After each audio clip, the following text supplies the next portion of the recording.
بسم اللہ الرحمن الرحیم۔ السلام علیکم ورحمۃ اللہ وبرکاتہ۔ پیارے بچوں، آپ لوگ کیسے ہیں؟ الحمدللہ میں خیریت سے ہوں، آپ لوگ بھی خیریت سے ہوں گے۔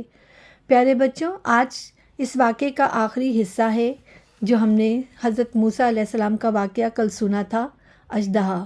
تو آئیے سنیے۔ اللہ تعالیٰ نے ارشاد فرمایا، موسیٰ، ہماری جانب سے یہ تمہاری نبوت اور رسالت کے دو بڑے نشان ہیں۔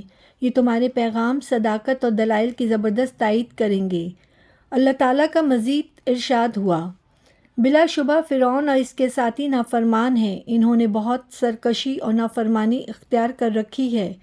غرور اور تکبر انتہا کو چھو رہا ہے اور بنی اسرائیل پر بے انتہا ظلم کرتے ہوئے انہیں اپنا غلام بنا رکھا ہے۔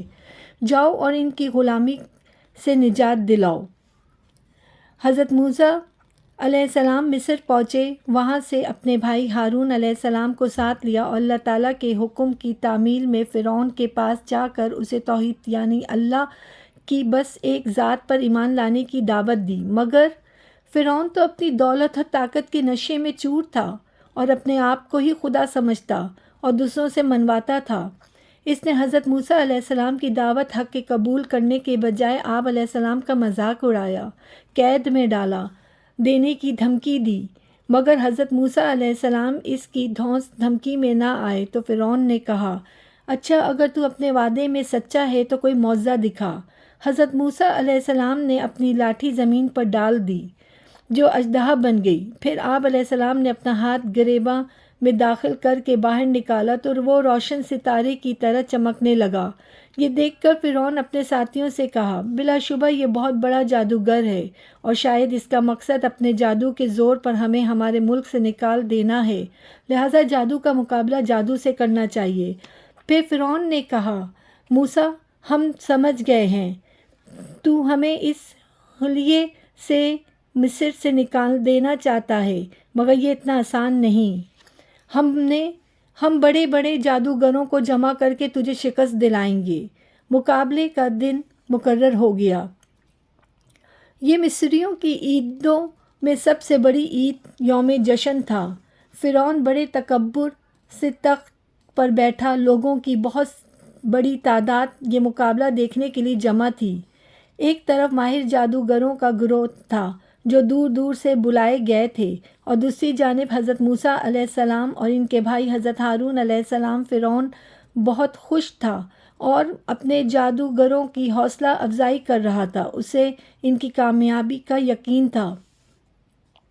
حضرت موسیٰ علیہ السلام نے اللہ کے ذکر اور اس کے دین کی تبلیغ سے گفتگو کا آغاز کیا۔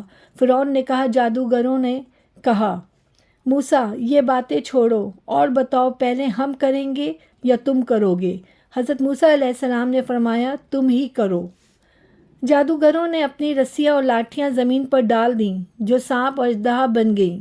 حضرت موسیٰ علیہ السلام پریشان سے ہو گئے، مگر اللہ تعالیٰ نے وحی کے ذریعے فرمایا، موسیٰ ڈرو نہیں، ہمارا وعدہ ہے تم ہی کامیاب ہوگے، اپنی لاٹھی زمین پر ڈال دو۔ آپ علیہ السلام نے فوراً لاٹھی زمین پر ڈال دی، وہ بہت بڑا اژدہا بن گئی جو جادوگروں کے تمام سانپوں کو اژدہوں کو نکل گیا۔ جادوگروں نے یہ معجزہ دیکھا تو فوراً حقیقت کو سمجھ گئے اور بھرے میدان میں اقرار کر لیا کہ موسیٰ یہ عمل جادو نہیں، اللہ تعالیٰ کا معجزہ ہے۔ پھر وہ سجدے میں گر گئے اور اللہ تعالیٰ پر ایمان لے آئے۔ حق و باطل کی اس کشمکش میں فرعون اور اس کے ارکان سلطنت کو سخت شکست اٹھانا پڑی۔ وہ برسر عام ذلیل و رسوا ہوئے اور حضرت موسیٰ علیہ السلام پر اللہ کا وعدہ پورا ہوا اور وہ کامیاب و کامران رہے۔ پیارے بچوں، میری پیاری کہانیاں کو لائک کیجیے، سبسکرائب کیجیے اور بیل آئیکن پہ کلک کیجیے اور زیادہ سے زیادہ شیئر کیجیے اور کمنٹس پہ بھی لکھیے کہ آپ لوگ کو یہ کہانی کیسی لگ رہی ہے۔ ٹھیک ہے، السلام علیکم ورحمۃ اللہ وبرکاتہ۔